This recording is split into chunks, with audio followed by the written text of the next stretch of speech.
नमस्कार दोस्तों, आज की क्लास में हम एसएससी सीजीएल 2016 का टायर 1 का जो पेपर है उसको सॉल्व कर रहे हैं। यदि आप चैनल पर पहली बार आए हो तो अभी चैनल को सब्सक्राइब कर लीजिए, वीडियो को लाइक कर लीजिए और यदि आपको कोई डाउट है अथवा आपको कोई सुझाव है तो आप मुझे कमेंट करके ज़रूर बताएं।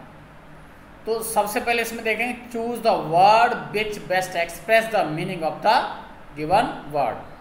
तो इसमें आपका शब्द दिया हुआ है डेसिमेटेड, और डेसिमेटेड का हमें सिनोनिम बताना है। डेसिमेटेड मीन्स होता है नष्ट करना, बर्बाद कर देना। हम ऑप्शन देखेंगे। ए ऑप्शन कैप्चर्ड मीन्स पकड़ लेना, ऑप्शन बी डिस्ट्रॉयड मीन्स बर्बाद करना, ऑप्शन सी डैमेज्ड मीन्स क्षति पहुंचाना और ऑप्शन डी वरीड मीन्स चिंतित। तो हमारा सूटेबल ऑप्शन क्या आएगा? Destroyed.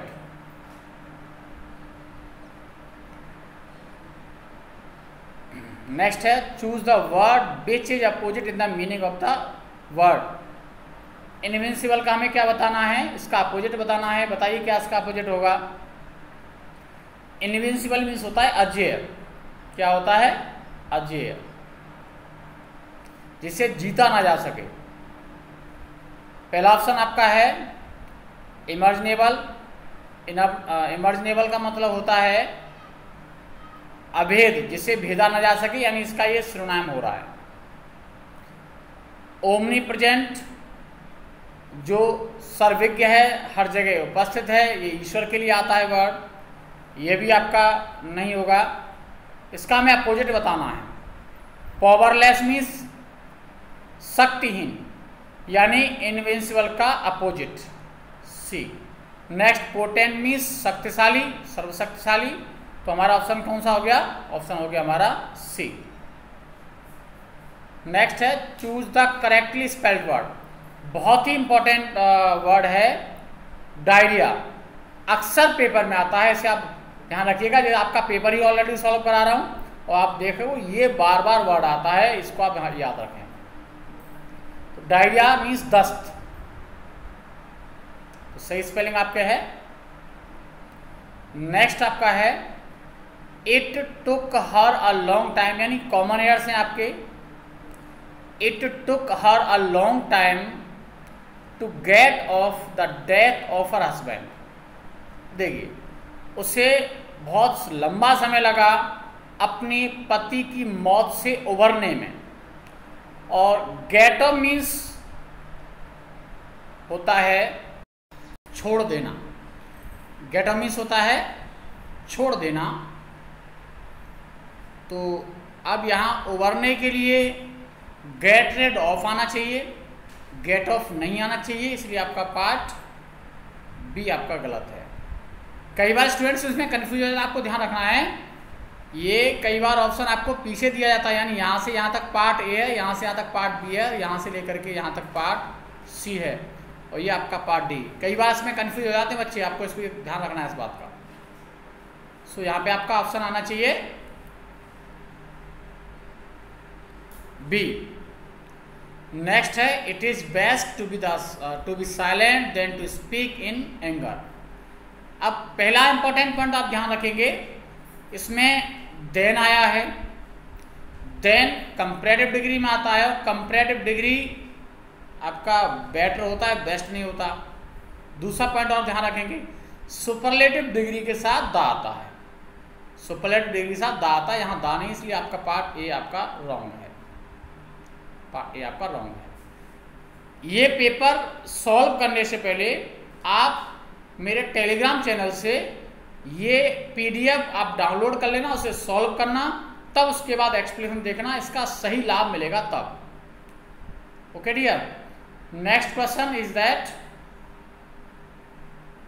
His father is disgusted against him for his addiction to drink. देखिए, डिसगस्टेड से पहले बी फॉर्म आया है, इसका मतलब ये पैसिव वॉइस है। B plus third form, B plus third form, इसका मतलब पैसिव वॉइस। ओके, और पैसिव वॉइस में अब डिसगस्ट के बाद अगेंस्ट नहीं आता बंधु, या तो वाई आता है अथवा विद आता है, कंडीशन अलग अलग हैं, आपको मैंने प्रपोजिशन वाले टॉपिक में बताया था, इसलिए इसका पार्ट आपका बी है वो आपका इनकरेक्ट हो गया।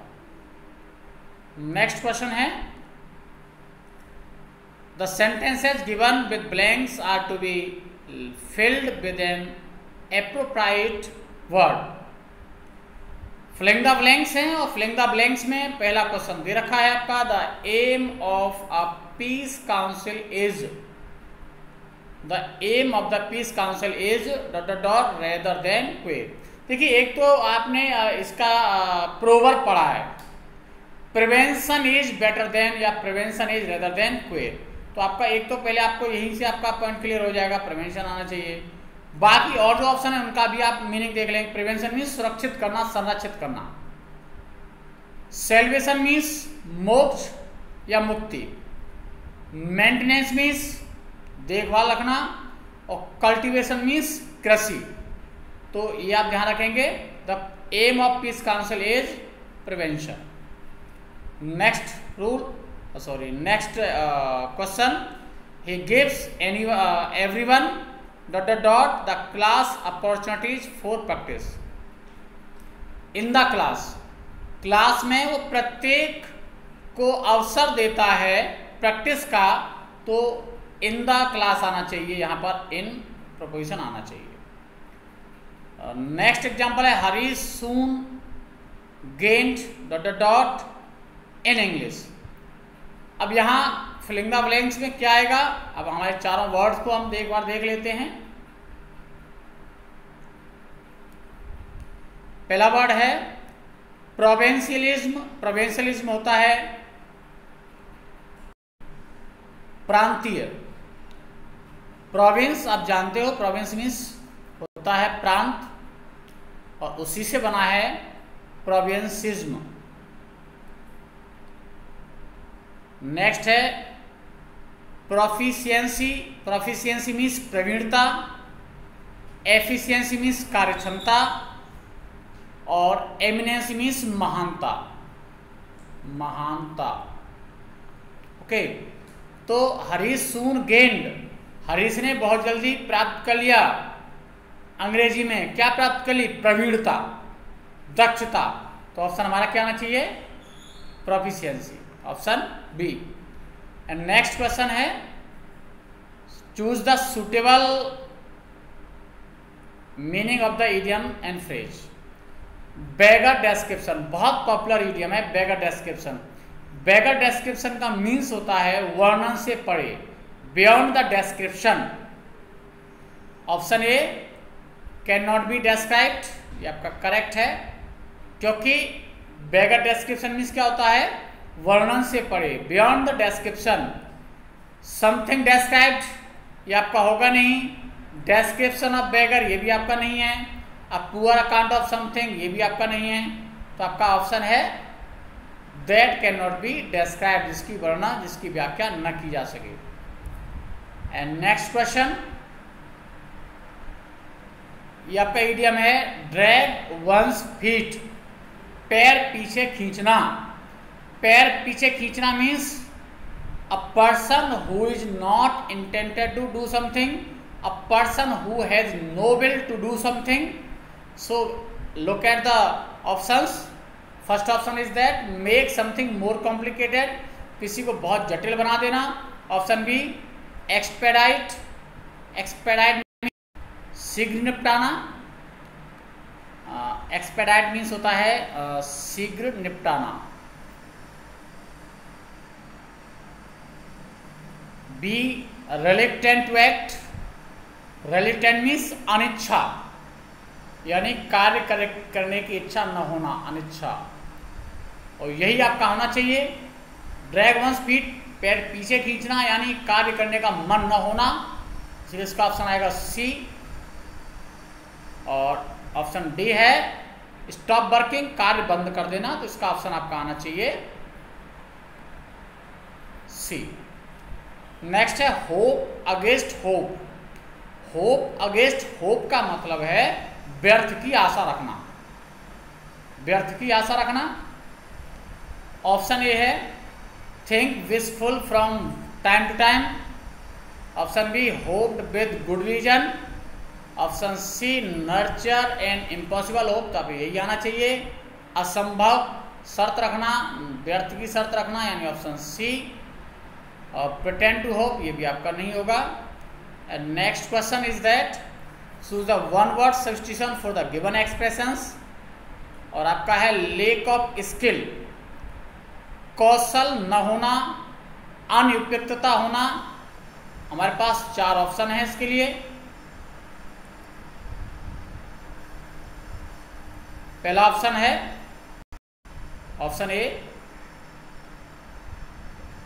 इनर्टनेस, इनर्टनेस मीन्स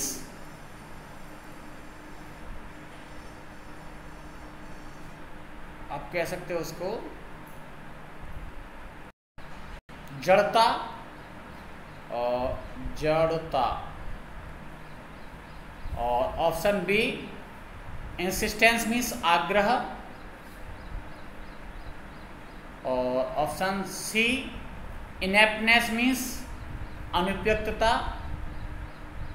इसका ऑप्शन सी ही आएगा करेक्ट। और option D insolence means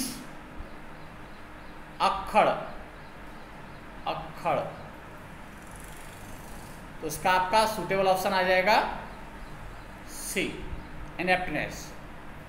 and next question, stick with a thick end used in a mortar for pounding. Stick कोई छड़ी विद अ थिक एंड, जिसका एक सिरा मोटा है, यानी आप कह सकते हो एक इस तरह सा आपका होगा, एक सिरा जिसका मोटा होगा। इन मोटार उसको क्या कहेंगे, इस तरह का अगर है उसको क्या कहेंगे मोटार में जो यूज होता है पाउंडिंग के लिए। पहला है थिसल, थिसल का मीनिंग थिसल होता है या कांटेदार वृक्ष होता है। स्टिफल मीन्स होता है आपका आग बुझाना अथवा दबाना। सेप्चर मीन्स राजदंड, और पेस्टल मीन्स मूसली, मूसली, मूसली, यानी जिसका एक सिरा मोटा होता है। तो हमारा ऑप्शन आपका डी आएगा correct, pastel. And next question, order to make a decision about a particular subject. किसी पार्टिकुलर सब्जेक्ट के लिए कोई आपका ऑर्डर टू मेक डिसीजन, यानी ऑर्डर पार करना डिसीजन के लिए पार्टिकुलर सब्जेक्ट और पॉलिसी रेदर देन वोटिंग, यानी वोटिंग करने के बजाय हम डिसीजन पास करते हैं, उसको क्या कहेंगे। हमारे पास ऑप्शन है इलेक्शन मीन्स चुनाव, एग्जिट पोल आप जानते हैं चुनाव पूर्व घोषणा, बाई इलेक्शन उपचुनाव, और ऑप्शन डी है रेफरेंडम मीन्स जनता के सामने सहमति के लिए रखना, यानी ऑप्शन आपका रेफरेंडम, ऑप्शन डी। नेक्स्ट आपका क्वेश्चन है A sentence, a part of sentence is underlined, 4 alternates are given in the underlined part which will improve the sentence। यानी सेंटेंस इंप्रूवमेंट है, और सेंटेंस इंप्रूवमेंट में हमें ध्यान रखना होता है एक पार्ट अंडरलाइन होता है, जैसे यहाँ पर देखो ये अंडरलाइन पार्ट हो रहा है, और हमें 4 ऑप्शन दिए जाते हैं, हमें देखना है इन 3 ऑप्शन में से कोई सा है कि नहीं है। या आपको लगता है कि ये आपका सही है तो आपका नो इम्प्रूवमेंट, ये इसका होता है पैटर्न। तो अब इसको क्वेश्चन को हम देखते हैं। Jane had told me that she has not done her homework. अब देखिए हमें इसको चेक करना है। देखिए यहाँ हैड टोल्ड तो आ नहीं सकता है, क्यों नहीं आ सकता है, यहाँ देखिए हैज है।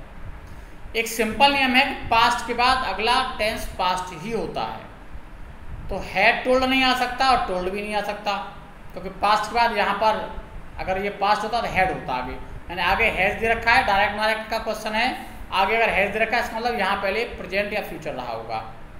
अब फ्यूचर हमारे पास कोई ऑप्शन है ही नहीं, प्रेजेंट का एक ही ऑप्शन है हमारे पास, कौन सा है, तो प्रेजेंट का हमारे पास ऑप्शन है टेल। क्योंकि यहाँ टेंस चेंज नहीं हुआ है, और टेंस कब चेंज नहीं होता है, जब हमारा इंट्रोडक्टरी स्पीच प्रेजेंट या फ्यूचर में होता है। ओके, नेक्स्ट क्वेश्चन है the survey is concerning your health as well as that of your family. अब बहुत इंपॉर्टेंट पॉइंट आप ध्यान रखेंगे। देखिए डायरेक्ट नायरेक्ट और एक्टिव पैसिव, हमें केवल ऐसा नहीं डायरेक्ट नायरेक्ट है एक्टिव पैसिव के सीधे क्वेश्चन दिए जाएंगे वही पूछा जाएगा। डायरेक्ट इनडायरेक्ट और एक्टिव पैसिव हमें कॉमन एरर्स में भी आ जाते हैं, फिलिंग द ब्लैंक्स में भी आ जाते हैं, सेंटेंस इंप्रूवमेंट में भी आ जाते हैं। उसी का उदाहरण आपका ये था, उसी का उदाहरण आप ये है, देखिए बी के बाद आप ध्यान रखेंगे या तो वर्ब आईएनजी फॉर्म में आता है अथवा बी के बाद वर्ब थर्ड फॉर्म में आता है। मैं आपको दोबारा इसको डिटेल में समझा देता हूँ। वी के बाद या तो वर्ब आईएनजी फॉर्म में या बी के बाद वर्ब थर्ड फॉर्म के रूप में, दो ही कंडीशन है। यानी इजारेम बोजबर बीबीन के बाद या तो आईएनजी फॉर्म आएगी या फिर थर्ड फॉर्म आएगी। आईएनजी फॉर्म कब आएगी? एक्टिव वॉइस में, ध्यान रखना है। और थर्ड फॉर्म कब आएगी? पैसिव वॉइस में। यानी वाक्य अगर एक्टिव है तो आईएनजी फॉर्म आएगी और पैसिव है तो थर्ड फॉर्म आएगी। इस वाक्य को हम देखेंगे द सर्वे इज कंसर्निंग। और एक और इंपॉर्टेंट पॉइंट ध्यान रखिएगा कि निर्जीव कर्म, इसे हम इनडायरेक्ट में कहते हैं, सॉरी इसे हम हिंदी आप कहते हैं इनडायरेक्ट ऑब्जेक्ट को कहते हैं सजीव कर्म और निर्जीव कर्म को कहते हैं डायरेक्ट ऑब्जेक्ट। निर्जीव कर्म को कहते हैं डायरेक्ट ऑब्जेक्ट। ये ध्यान रखना है, यदि किसी वाक्य का कर्ता कोई वस्तु है, यदि किसी वाक्य का कर्ता कोई वस्तु है तो वो वाक्य आपका पैसिव वॉइस होगा, क्योंकि उसमें जो डूअर है, उसका काम करने वाला व्यक्ति है, वो गायब है। वो कब गायब होता है? काम करने वाला व्यक्ति पैसिव वॉइस में गायब होता है, यानी वो वाक्य पैसिव है, यानी वाक्य पैसिव है। सर्वे अगर यहाँ पर सब्जेक्ट बना हुआ है, सर्वे करने वाला व्यक्ति यहाँ गायब है, इसका मतलब ये वाक्य पैसिव होना चाहिए।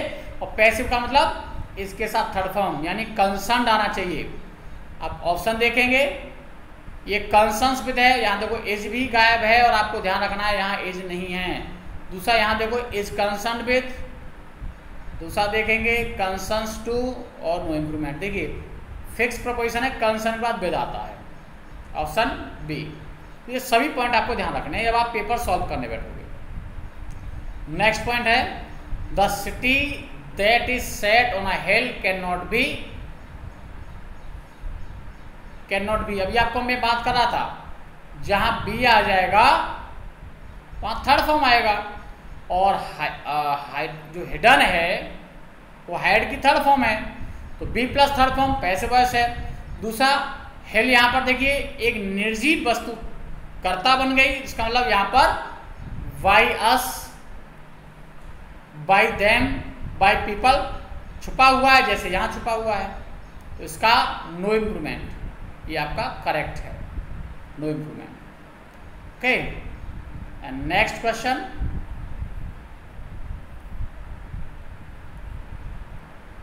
अ black and white goat were grazing. Noun verb agreement होता है, जैसा नाउन वैसी वर्ब, यानी जैसा सब्जेक्ट वैसी वर्ब, सब्जेक्ट वर्ब एग्रीमेंट में आपने इसको डिटेल में पढ़ा है। अब देखिए आपको एक नियम बताया था मैंने, यदि एंड से दो कॉमन नाउन जुड़े हों, यदि एंड से दो कॉमन नाउन जुड़े हों और दोनों के साथ डिटर्मिनर आया हो, और दोनों के साथ डिटर्मिनर आया हो तो वर्ब प्लूरल आती है। या वर लगा हुआ है, इसका मतलब हमें यहाँ दोनों के साथ डिटर्मिनर होना चाहिए, तो आपका गलत हो गया। अब सही कौन सा है उसको हम देखेंगे। ऑप्शन ए है हमारे पास the white and the black. अब देखो ये हो सकता है सही, क्योंकि डिटर्मिनर लगा हुआ है, लेकिन इसकी एक कंडीशन है, एक नियम है, आपको मैं बताऊंगा अभी। दूसरा देखेंगे ऑप्शन ब्लैक एंड व्हाइट। देखो यहाँ एक ही आर्टिकल है, वो पीछे वाले के साथ है, यहाँ दोनों थे तो इसकी संभावना बनती है एक बार आगे। अब ब्लैक एंड व्हाइट, अब देखिए ये लगाएंगे सी। अब क्यों लगाएंगे उसका रीजन आपको मैं बताऊंगा, उसका नियम बताऊंगा आपको मैं। देखिए कॉमन नाउन के साथ यदि एडजेक्टिव आता है तो आर्टिकल वाले टॉपिक में आपको मैंने बताया था, कॉमन नाउन के साथ एक नियम आपको मैंने बताया था, कॉमन नाउन के साथ अगर कोई एडजेक्टिव आता है उस कॉमन नाउन के साथ इंडेफिनिट आर्टिकल का यूज करते हैं, और अन का, सॉरी अथवा an plus adjective plus common noun. एक नियम आपको मैंने बताया था। ओके, सो यहाँ पर हमारा ऑप्शन कौन सा आना चाहिए? अब ब्लैक एंड व्हाइट कोट। देखिए आर्टिकल ए एक एडजेक्टिव और आपका एक नाउन। ओके, दा वाला क्यों नहीं लगा रहे? क्योंकि दा हम जनरली कॉमन नाउन के साथ यूज नहीं करते हैं, पार्टिकुलर सेंस में दा का यूज होता है। नेक्स्ट है आपका पैसेज, और उसके आधार पे हमें यहाँ 5 क्वेश्चंस दिए गए हैं, उसके लिए हमें पैसेज को पढ़ना है। Trustee with destiny was a speech delivered by Jawaharlal Nehru, the prime minister of independent India, to the Indian Constituent Assembly in Parliament on 14 August 1947. It is considered to be one of the greatest speeches of all times and to be landmark oration that captures the essence of the triumphant culmination of the largely non-violent Indian independence struggle against the British Empire in India. Long years ago, we made a trust with destiny, and now the time comes when we shall redeem our pledge, not wholly on or in full measure, but very substantially. Freedom and power bring responsibilities. The responsibility rests upon the assembly, a sovereign body representing the sovereign people of India. The service of India means the service of the millions who suffer. It means the ending of poverty, ignorance and disease and inequality of opportunity. We cannot encourage communalism or narrow-mindedness, for no nation can be great whose people are narrow in thought or in action. To the people of India, whose representatives we are, this is no time for petty and destructive criticism, no time for ill will or blaming others. We have to build the nation, the noble mansion of free India, where all her children may dwell. ये passage है जवाहरलाल नेहरू के द्वारा, एक speech है जो उन्होंने assembly में दिया, और इस स्पीच के आधार पर यहाँ क्वेश्चंस दिए गए हैं। इन क्वेश्चंस को हम 1 by 1 यहाँ पर देखते हैं। पहला क्वेश्चन है, to whom did Nehru deliver this speech? ये स्पीच नेहरू जी ने किसके लिए दिया? बताइए किसके लिए दिया? ऑप्शन ए है Nehru deliver this speech to massive Indian crowd in attendance. Option B है Nehru deliver this speech to the members of constituent assembly. तो आपका ये जो ऑप्शन बी करेक्ट है, एंड क्वेश्चन ऑप्शन 3 है आपका Nehru deliver this speech to members of the Lok Sabha, Nehru deliver this speech to the members of the Rajya Sabha. तो ये आपका ऑप्शन है B, Nehru delivered this speech to the members of Constituent Assembly. Question number 22. Choose the answer which captures Nehru's belief.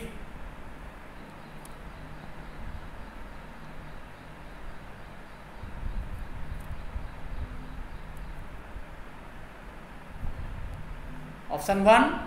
Nehru believed that India could achieve perfection immediately. Option B. Nehru said the India's struggle for freedom was new and sudden. Nehru believed that India could take huge step towards realizing its dream. Nehru believed that India's dreams were too unrealistic.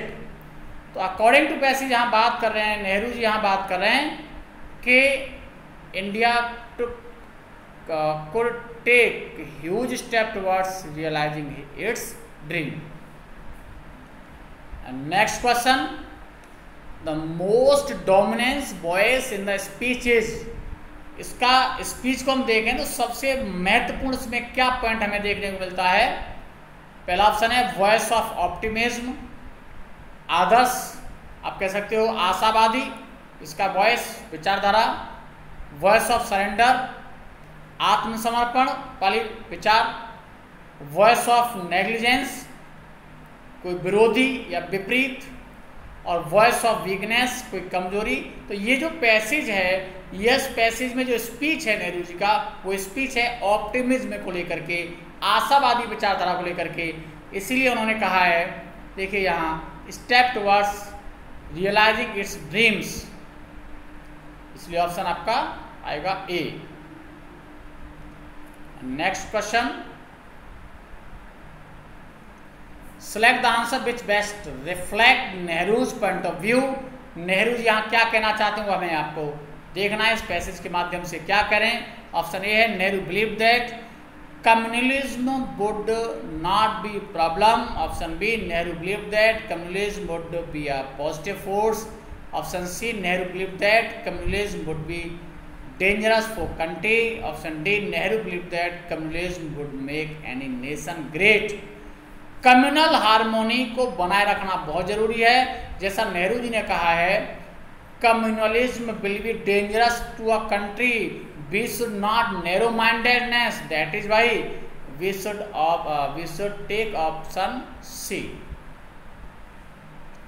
And next question 25, what mansion did Nehru want to see build. वो कौन सा mention है, यहाँ mention का meaning क्या है। Mansion here is employ to India. यहाँ mansion word जो यूज हुआ है वो हमारे भारत देश के लिए यूज हुआ है। तो हमें ऑप्शन चारों को एक बार देख लेते हैं।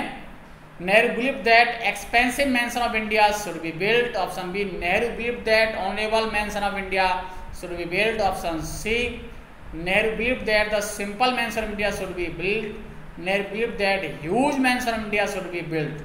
तो यहाँ आपका ऑप्शन आना चाहिए